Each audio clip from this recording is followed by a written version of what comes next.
that Ishmael was circumcised on the same day, and more irony is that all Muslims are circumcised but Christian. यहां पर Islamic apologetics ये channel है, आप apologetics हटा दीजिए क्योंकि आप उसके क्वालिफाई नहीं कर पाओगे, क्योंकि ऐसा बेकार सवाल आपने पूछा है।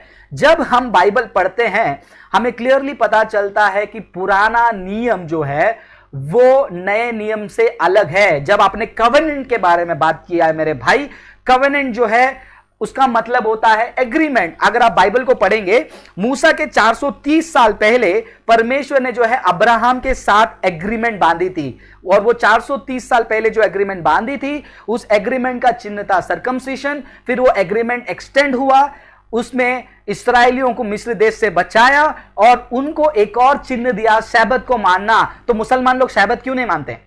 सैबत मानिए। और वहां पर अगर आप कंटिन्यूसली पढ़ेंगे, गलतियों की किताब 3 अध्याय 16 वचन से लेकर 19वें वचन तक अगर आप पढ़ते हैं, गलतियों की किताब 3 अध्याय 16 वचन से लेकर 19वें वचन तक, वहां पर हमें पता चलता है कि वो अब्राहम को जो वाचा दिया था वो कब तक वैलिड है? टिल द सीड कम्स, वो वंश आने तक। कौन सा वंश? यीशु मसीह आने तक। जब यीशु मसीह आने तक वो कवेनेंट था, यीशु मसीह आने के बाद वो कवेनेंट खत्म नहीं हुआ, कंप्लीट हो गया है। और यीशु मसीह के बाद जो है नया कवेनेंट होगा करके पुराने नियम के यिर्मयाह की किताब में 31वां अध्याय में वचन 31 से लेकर 32, इब्रानियों की किताब 8वां अध्याय 13वां वचन, इब्रानियों की किताब 8वां अध्याय वचन 6 से लेकर 8, दूसरा कुरिन्थियों 3 अध्याय 6 से लेकर 9, रोमियो की किताब 7वां अध्याय वचन 4 से लेकर 7। ये सारे वचनों को जब आप पढ़ते हैं हमें क्लियरली पता चलता है कि अब्राहम के साथ जो परमेश्वर ने वाचा बांधी थी, कवेनेंट बांधी थी, वो यीशु मसीह के साथ पूरा हुआ।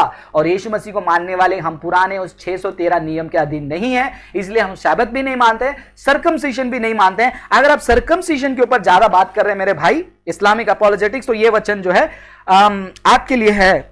गलतियों की किताब 5वां अध्याय वचन 2 से लेकर 4 पढ़ के देखिए। गलतियों की किताब 5वां अध्याय वचन 2 से लेकर 4, जहां पर लिखा गया है, यदि तुम खतना करते हो, इन शॉर्ट में बताता हूं, एक नियम को पालन करते हो और बाकी नियम को नहीं पालन करते हो, तो बाकी सारे नियम को तुमने तोड़ दिया है। तो आप सर्कमसिशन कर रहे हो तो सैबत मानो, सैबत मानने के साथ साथ बाकी 613 नियम मूसा के द्वारा दिया गया है वो क्यों नहीं मानते हो? अगर आप कहते हैं कि वो चिन्ह में हम अधीन नहीं है, तो आप हमें भी सवाल मत पूछिए। हम यीशु मसीह के रॉयल कमांडमेंट के अधीन है, और रॉयल कमांडमेंट के अधीन होने के कारण यीशु मसीह ने उस कवेनेंट का ये चिन्ह दिया है बपतिस्मा। तो मुसलमान लोग बपतिस्मा क्यों नहीं लेते हैं?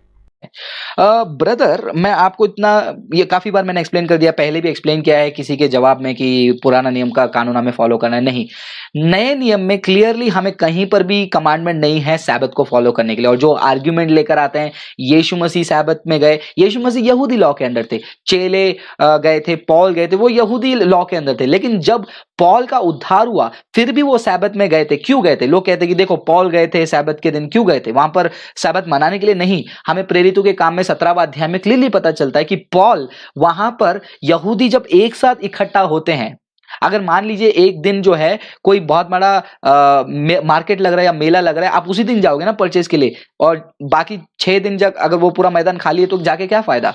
तो पॉल को पता है कि सैबत के दिन सारे के सारे यहूदी वहां पर आएंगे और उनके साथ वाद विवाद करने के लिए, उन्हें यीशु मसीह का शुभ संदेश बताने के लिए गए थे करके हम प्रेरितों की किताब 17वां अध्याय में हम पढ़ते हैं। तो क्या हमें सैबत फॉलो करना है? नहीं।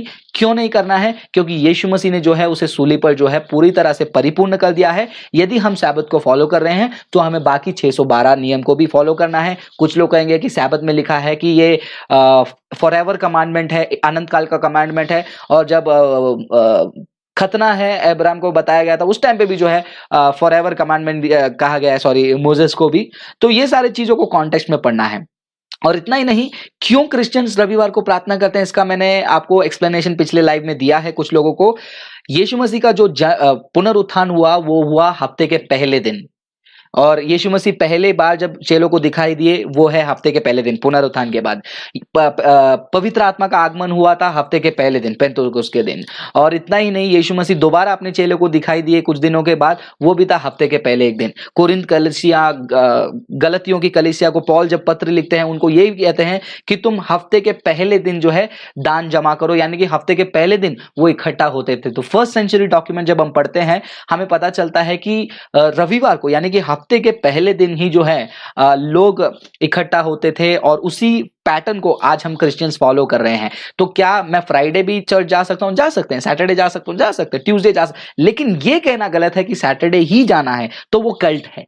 Seven day adventism is a pure form of cult. इसके ऊपर वीडियोस फ्यूचर में आएंगे सावधान सीरीज के अंडर। नए नियम में हम इसलिए रविवार फॉलो करते हैं क्योंकि वो हफ्ते का पहला दिन है। पुराने नियम में सातवां दिन जो है समाप्ति को दर्शाता है। परमेश्वर ने सारी सृष्टि को बनाकर सातवां दिन उन्होंने विश्राम किया, लेकिन नए नियम में यीशु मसीह का पुनरुत्थान इंसान को जो है एक नई शुरुआत देती है। हफ्ते का पहला दिन एक पहला शुरुआत है, इसीलिए हम रविवार को फॉलो करते हैं। तो कुरिन्थियों की किताब, गलतियों की किताब को डिटेल से स्टडी कीजिए, वहां पर आपको पता चल जाएगा। और कुछ लोग कहेंगे कि 10 कमांडमेंट्स में जो है लिखा हुआ है सैबत को फॉलो करना है। तो आपको मैं एक वचन बता देता हूं, वो वचन आप पढ़ लीजिए। विशेष करके दूसरा कुरिन्थियों 3 अध्याय वचन 1 से लेकर 15 या उधर तक पढ़ लीजिए, तो वहां पर आपको पता चल जाएगा। इनफैक्ट जो 10 कमांडमेंट्स है उसको भी जो है मिनिस्ट्रेशन ऑफ डेथ कहा गया है।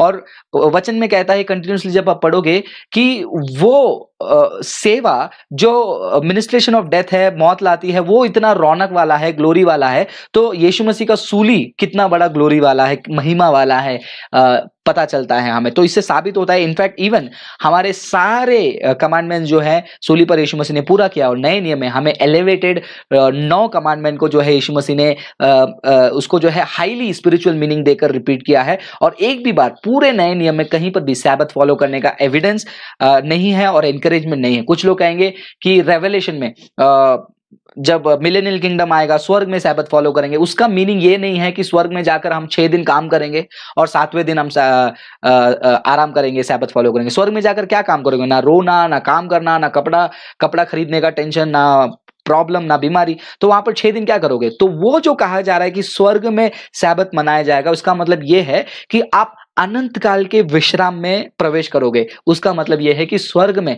हम सैबत मनाएंगे, एक दिन नहीं। हम स्वर्ग में एंटर करते ही हमें सुनील कुंभकर, क्या हम दशमांश दे सकते हैं? नहीं, बिल्कुल नहीं। पुराना नियम कहा गया है दशमांश क्यों दे रहे हो? आप उससे भी ज्यादा दीजिए, 11 भाग दीजिए, 20 भाग दीजिए, 50% दीजिए, 100% दीजिए, आपके ऊपर है वो, लेकिन किसी के कहने पर नहीं।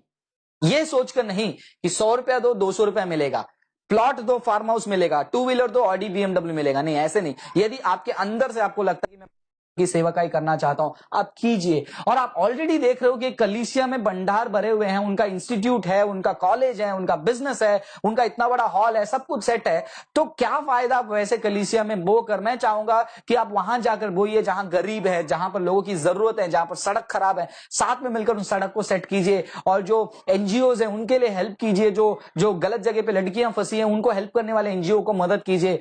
ये है सच्ची सेवा। बिल्डिंग खड़े करने के लिए, आई डोंट नो ये लॉजिक कहां से आया कि हमें खुद के लिए एक बहुत बड़ा भवन क्रिएट करना है। क्योंकि जब हम फर्स्ट सेंचुरी क्रिश्चियनिटी के बारे में बात करते हैं या फिर अर्ली क्रिश्चियनिटी के बारे में बात करते हैं, they were not at all interested in a church building.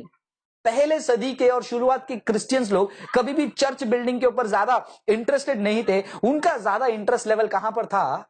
मसीह का राज्य को बढ़ाने के लिए। लेकिन आज हर चर्च का, हर कलीसिया का जो थॉट प्रोसेस है, हमारे लिए एक बहुत बड़ा भवन चाहिए, हम यहां एसी लगाएंगे, वो ये लगाएंगे। भाई साहब, पहले जाकर सुसमाचार बांटिए। भाई साहब, जाकर आप उन पैसों से लोगों का मदद कीजिए। मैं ये नहीं कह रहा हूं कि कलीसिया में साउंड सिस्टम नहीं चाहिए, ये नहीं चाहिए। देखो, हम लाइव शो कर रहे हैं, हमें भी कैमरा, ये बैकग्राउंड सेटअप, ये लैपटॉप, ये लाइट्स जो है वो सब हमें चाहिए। लेकिन जरूरतों को पूरा करके लग्जरी पर उड़ाना नहीं। लग्जरी की बात जब आती है कलीसियाओं में, तब आपको सोचना है क्या मैंने अपने सोसाइटी के लिए, अपने आसपास लोगों के लिए कुछ किया है। ये एक मसीह को सोचना बहुत जरूरी है। बिकॉज क्रिश्चियन बनना सिर्फ और सिर्फ वचन को सुनना और बाइबल पढ़ना और बस पवित्र जीवन जीना ही नहीं, अपने साथ के लोगों को सुसमाचार बताने के साथ साथ उनके जिंदगी की क्वालिटी को भी सुधारने का जिम्मेदारी जो है क्रिश्चियंस का है। और क्रिश्चियन मिशनरीज ने जो है इंडिया में वो काम किया है। पूछते हैं, थोड़ा दशमांश के बारे में बताइए, नया नियम क्या कहता है? इसका एक छोटा सा सिंपल आंसर मैं आपको देना चाहूंगा कि मैं हर बार अपने वीडियो में दोहराता हूं कि पुराने नियम में 613 नियम है। वो 613 नियम को प्रभु यीशु मसीह ने पूरी तरह जो है सूली पर परिपूर्ण कर दिया है। कुछ लोग कहते हैं कि उसको रिजेक्ट कर दिया है या फिर उसको खत्म कर दिया है। ही फुलफिल्ड इट। फुलफिल का मतलब क्या होता है? अगर आप कोई एग्रीमेंट बनाते हो, एग्रीमेंट का टाइम पीरियड होता है और जब वो कंप्लीट हो जाता है उसके बाद वैलिडिटी नहीं रहता है। तो वैसे ही प्रभु यीशु मसीह ने पुराने नियम को जो है पूरा कर दिया, इसीलिए नया नियम, न्यू टेस्टमेंट हमारे पास आया। और जब हम नए नियम में जाते हैं, दशमांश देने का कोई भी जो है सजेशन हमारे पास नहीं है। वरन नए नियम, पुराने नियम में क्या कहा जाता है कि अपने कमाई में से आपको 10% जो है आपको परमेश्वर के लिए देना है। लेकिन नए नियम में क्या पढ़ते हैं हम पौल के पत्रों में और बाकी सारी चीजों में कि तुम्हारे पास जितना हो सके तुम उतना दीजिए। Cheerful giver, be a cheerful giver करके बाइबल हमको कहती है। तो दशमांश आपको देना है, नहीं देना है, या आपकी मर्जी है। अगर आप देना चाहते हैं लेकिन उसको दशमांश के रूप में नहीं, आप उसे चर्च की सहायता के लिए, डोनेशन के लिए दीजिए। अगर आपका सैलरी 10,000, आप 1,000 रुपया देना चाहते हो तो आपकी मर्जी। लेकिन दशमांश के रूप में देने पर what we are doing is we are invoking the fulfilled Old Testament law. पुराने नियम के कानूनों को हम दोबारा जिला रहे हैं, और पुराने नियम के कानूनों को नया जिलाने से हम ये साबित कर रहे हैं कि मसीही का क्रूस पर मरना हमारे लिए ऐसे ही हो गया, मतलब उसका कोई मतलब